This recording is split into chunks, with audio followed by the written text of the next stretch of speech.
Սիրելի հայրենակիցներ, 2 ամսով հետաձգել էին այս նախագիծը, վերջը բերեցին։ Բերեցին, բայց 60,000 այն քաղաքացիները, որ անցնող ամիսներին ստորագրահավաքով իրենց ստորագրությունն էին դրել, որ Հայաստանը սլանում է դեպի Եվրամիություն,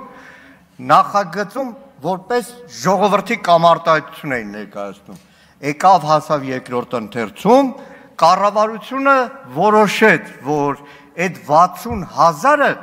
ժողովրդի կամարտահայտություն չէ։ Ձեր կամարտահայտությունը հանեցին դրեցին մի կողմ։ Եվ հիմա այլևս ժողովրդի կամարտահայտությամբ չի, որ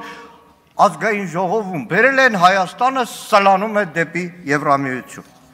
Երկրորդը, սիրելի հայրենակիցներ, Հայաստան խմբակցությունը չի մասնակցել այս հարցի քննարկմանը, որովհետև այն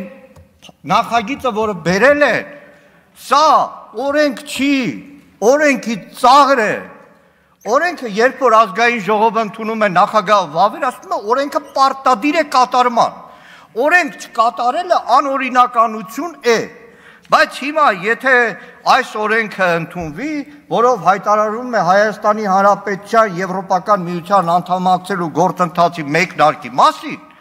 ես առավոտվանից գիշեր այս ամբիոնից խոսեմ, որ ես դեմ եմ Եվրամիության անդամակցությանը, Եվրամիության անդամակցությունը հանցագործությունը, մեկը չի կարող պատասխանատվության ենթարկել։ Ոչ մեկ չի կարող պատասխանատվության ենթարկել։